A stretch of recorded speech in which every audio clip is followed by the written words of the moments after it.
안녕하세요. 반갑습니다. 컴퓨터 활용 능력 2급 필기 2020년도 1회 기출문제 풀이 바로 시작하도록 하겠습니다.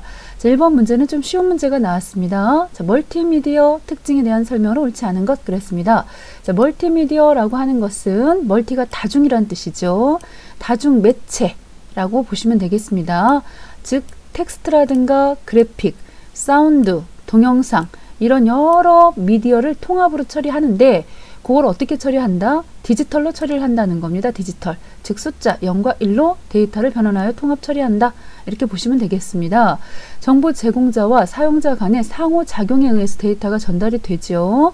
주거니 받거니 우리 보통 보면은 요렇게 채팅 같은 거 할 때 주거니 받거니 이런 것들이 다 디지털 데이터로 변환해서 가능한 것입니다.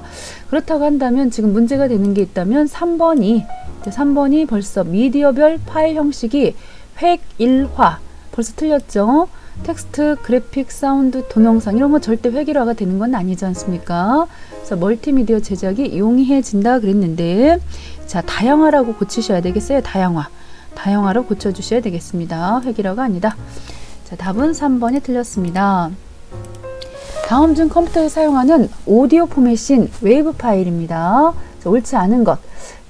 파일의 확장자가 웨이브입니다. 이거는 녹음 조건에 따라 파일 크기가 가변적이다 그랬네요. 윈도우즈 미디어 플레이어로 파일을 재생할 수가 있겠습니다.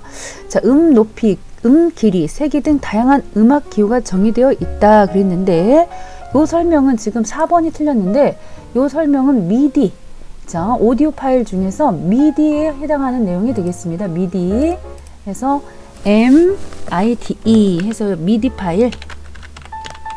이네들에 대한 특징이 되겠습니다. 미디 파일.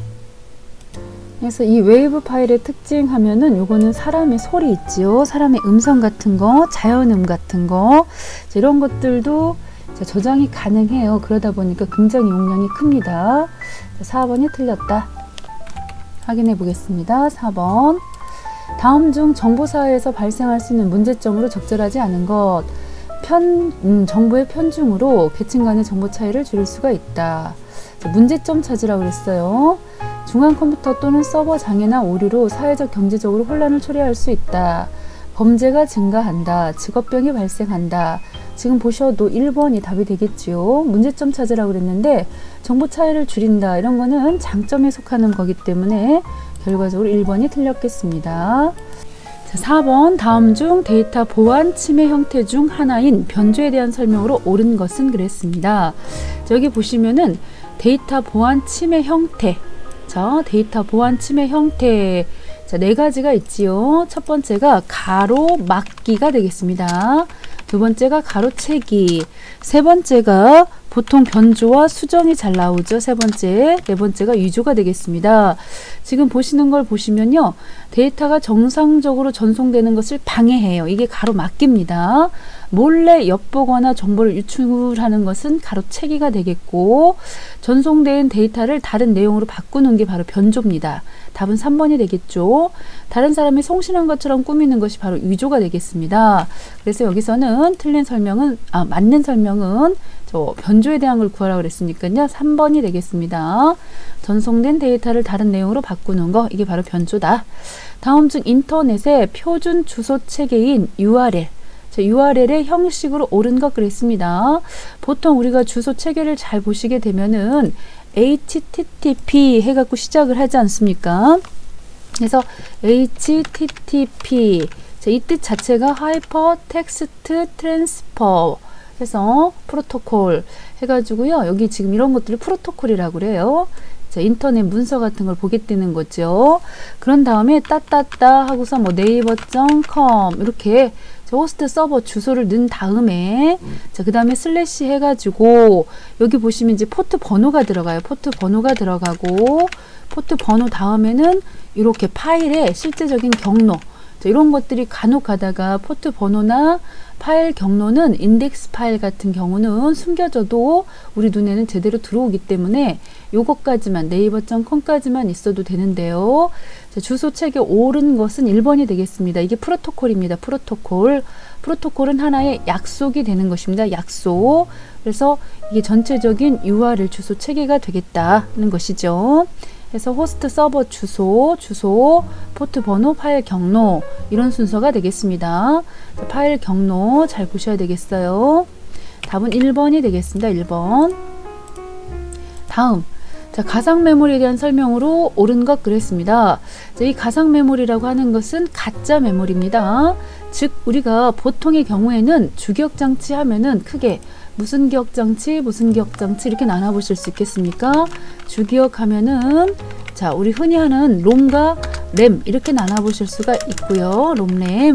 그렇게 하고 여기 보통은 자, 보조기억장치 그러면은 하드디스크 이렇게 보시면 되겠죠. 하드디스크라든가 USB 같은 것도 보조 기억 장치가 되겠습니다. USB. 그런데 이 보조 기억 장치, 주기억 장치 위쪽으로 해서 한 가지 더 기억을 하셔야 될 게 우리 CPU, 중앙 처리 장치 있지요. CPU라고 쓸게요. CPU. 자, 여기 안에도 보시면은 무슨 기억 장치가 있다. 여기도 레지스터라고 하는 기억 장치가 있어요. 레지스터. 이 중에서 제일 빠른 게 바로 레지스터가 빠르고요. 이때 주기억 장치는 롬, 램 중에서 우리가 흔히 말하는 주기억 하면은 요 램을 얘기를 합니다. 자, 흔히 말하는 자, 주기억 하면은 램을 말한다. 이렇게 보시면 되는데요. 이제 단점이 있다면 램 같은 경우는 용량이 작다라고 보셔야 되고요. 하드디스크는 용량이 크다 이렇게 보셔야 되겠어요. 다만 속도 면에 있어서는 얘가 빠르다. 그쵸? 제일 빠른 거는 이 레지스터가 제일 빠르죠. 이 레지스터가 제일 빠르고 요게 지금 기억장치 중에서 제일 빠르고 그렇게 하고 좀 느린 걸 찾다 그러면은 이게 지금 느리다 이렇게 보실 수가 있겠는데 여기 지금 주기억장치가 바로 우리 책상과 같은 역할을 하는 겁니다. 그러니 램이 용량이 작기 때문에 보조기억장치인 하드디스크의 일부를 주기억장치처럼 쓰는 거 이런 것들을 가상 메모리라고 해요. 그래서 여기서 옳은 것 찾으라고 했기 때문에 지금 읽어보면요. 주기억장치의 크기보다 큰 용량을 필요로 하는 프로그램을 실행시킬 때 유용하게 사용된다. 2번이 정확히 맞는 설명이 되겠습니다. 6번의 가상 메모리는 2번. 다음 중 이기종 단말 기간의 통신과 호환성 등 모든 네트워크상의 원활한 통신을 위해서 최소한의 네트워크 구조를 제공하는 모델로 네트워크 프로토콜 디자인과 통신을 여러 계층으로 나누어 정의한 통신 규약 명칭은 되게 길게 나왔지만요. 벌써 답은 보이는 문제입니다. 일단 통신 규약이라고 그랬고요. 이기종. 나는 삼성 거 컴퓨터를 쓰고 있는데 누구는 IBM 컴퓨터를 쓰고 있습니다. 그러면 서로 기종이 다르기 때문에 통신을 할 수가 없다. 이거 문제가 되겠죠. 그래서 나온 것이 바로 이 OSI 7계층이라는 겁니다. 그래서 서로 기종은 달라도 자, 이 7가지 규칙만 잘 지켜주면은 통신하는 데 무리가 없겠다.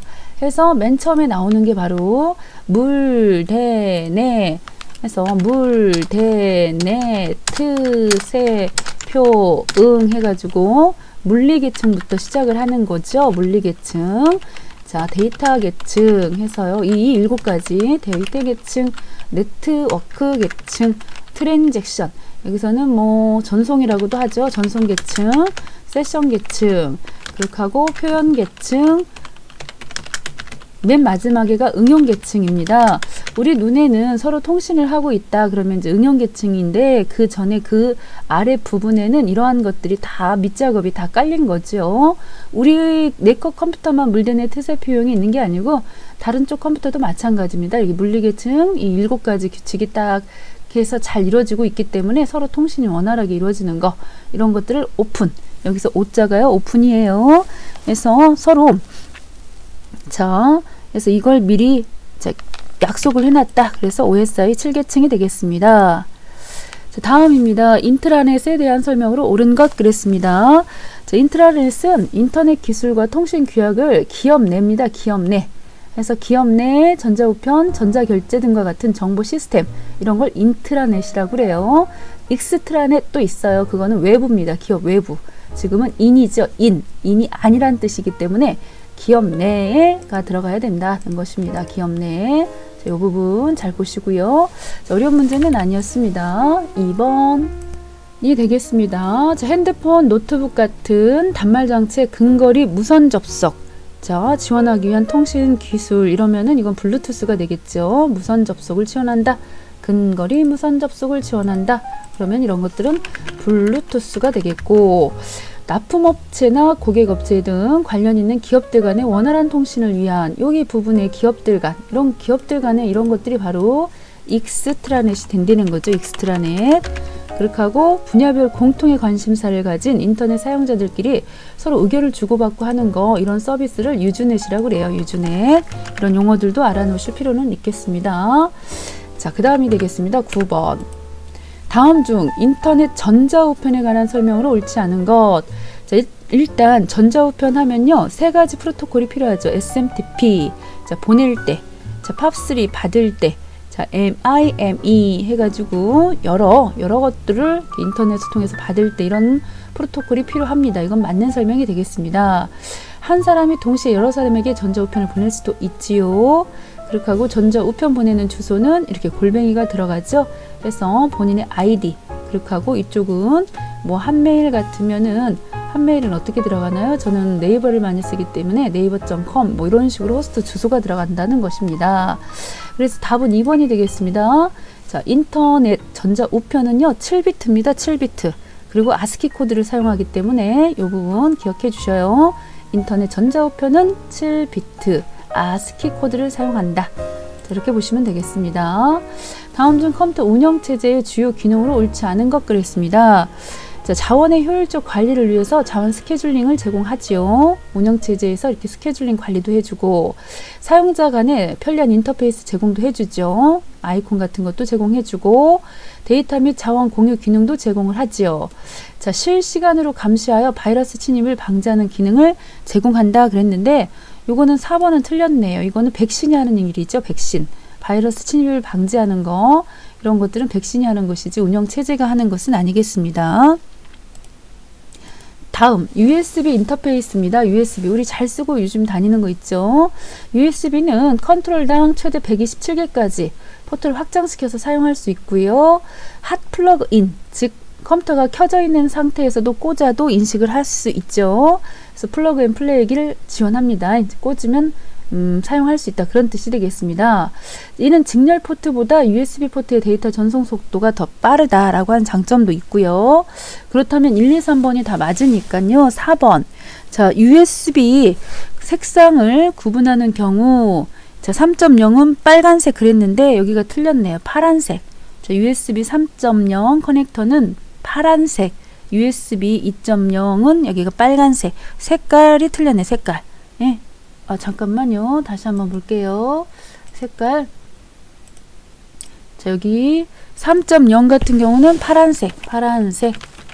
그렇게 하고 2.0 같은 경우는 검정색. 검정색 또는 흰색. 이렇게 보셔야 되겠어요. 자, USB 커넥터를 색상으로 구분하는 경우 뒤쪽에 꼽는 거 있잖아요. 거기가 파란색이다 그러면은 USB 3.0, 검정색 또는 흰색이다 그러면 USB 2.0. 자, 꽂아주시면 되겠습니다.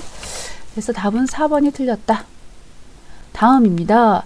자, 빈칸의 용어 한번 볼까요? 자, 용어를 한번 보겠습니다. 자, 땡땡은 생활에서 관찰이나 측정을 통해서 얻은 문자나 그림, 숫자 이런 건 자료라고 그러죠. 그래서 이런 이용 가능한 형태로 바꾸게 되면은 그게 바로 정보가 되는 것이고요. 그렇게 하고 지금은 잠깐 조금 올려봐야 되겠네요. 정보화. 자, 12번 같은 경우에는 딱 봐도 자, A, B, C가 답이 보여요. 제가 어떻게 보이느냐. 자, A 같은 경우는 자료입니다. 자료. 그냥 생활 속에서 관찰을 통해서 막 측정해갖고 얻은 숫자나 그림 이런 것들은 자료라고 하고, 자, 이거를 갖다 가공을 하면 그게 바로 정보가 되는 것이고, 이런 정보가 된 걸 가지고 통신 기술을 바탕으로 이제 경제와 사회의 중심이나 물질이나 에너지로부터 정보를 이동하여 정보가 사회 전 분야에 널리 확산되는 건 정보화죠. 답은 2번이 되겠습니다. 2번. 다음 중 사물 인터넷에 대한 설명으로 옳지 않은 것 그랬습니다. 자, 요즘에 사물 인터넷이라고 하는 용어가 심심찮게 보이고 있어요. 요거 같은 경우는 우리 주변에 있는 사물들이 인터넷하고 연결돼 가지고 이전에 하지 못했던 기능들을 할 수 있다는 것. 자, 이렇게 보시면 되겠는데, 자, 옳지 않은 것을 보시면은 4번입니다. 4번. 여기 보시면 사물 인터넷 네트워크를 이용할 경우 통신 비용이 절감되지는 않죠. 그쵸? 상식선에서 생각해 보시면은 뭔가를 연결해야 되기 때문에 통신 비용이 증가되겠죠.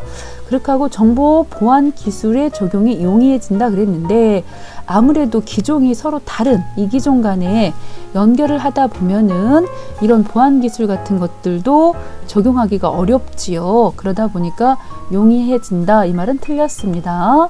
자, 사물 인터넷 구성품 가운데 디바이스는 빅데이터를 수집하며 클라우드와 AI는 수집된 빅데이터를 저장하고 분석을 하겠지요. 사물 인터넷 기반으로 다양한 사물, 사람, 공간을 긴밀하게 연결도 하고 상황을 분석하고 예측 판단해서 지능화된 서비스를 자율 제공하는 제반적인 인프라 및 융봉합 기술이다. 굉장한 기술이겠죠. 자, 현재는 사물을 단순히 연결시켜주는 단계에서 수집된 데이터를 분석해서 스스로 사물의 의사결정을 내리는 단계로 발전하고 있다 그랬어요. 지금은 분석 단계지만 점점 스스로 의사결정을 내리는 단계까지 가고 있다. 자, 그래서 4번이 틀렸습니다. 다음 중 컴퓨터 소프트웨어 중에서 쉐어웨어에 대한 설명으로 옳은 것 그랬습니다. 일단 쉐어웨어라고 하는 것은 이런 특정 기능이나 사용 기간에 제한을 둬요. 기간 15일 사용, 혹은 저장이 안 돼, 혹은 인쇄가 안 돼, 이러한 제한을 두고 무료로 배포하는 소프트웨어를 쉐어웨어라고 하죠. 자, 대가를 지불한다 그러면 상용이에요. 상용 소프트웨어. 돈 주고 사서 써야 됩니다. 자, 개발자가 소스를 공개했다. 그럼 이건 오픈 소스죠. 배포 이전의 테스트 버전의 소프트웨어다. 그러면 이런 것들은 이제 베타 버전이라고 보시면 되겠어요. 우리가 여기서 알파 버전이 있고 베타 버전이 있는데, 프로그램을 만들면 무조건 배포를 하는 게 아니라 일단 회사 내에서 베타 통과를 하셔야 되겠어요. 베타 소프트웨어. 그런 다음에 통과가 되면은 베타 해서요. 알파는 사내, 베타는 이제 외부에다도 한번 써보라고 하는 것이고, 이게 통과가 되면 그러면은 이제 돈 주고 파는 그런 상용으로 나가겠죠. 상용으로. 그래서 이런 식으로 간다고 보시면 되겠어요. 배포 이전은 베타로 보시면 되겠습니다. 그래서 옳은 설명 같은 경우에는 여기선 쉐어웨어를 물어봤기 때문에 기능이나 기간에 제한을 두는 걸 말하겠습니다.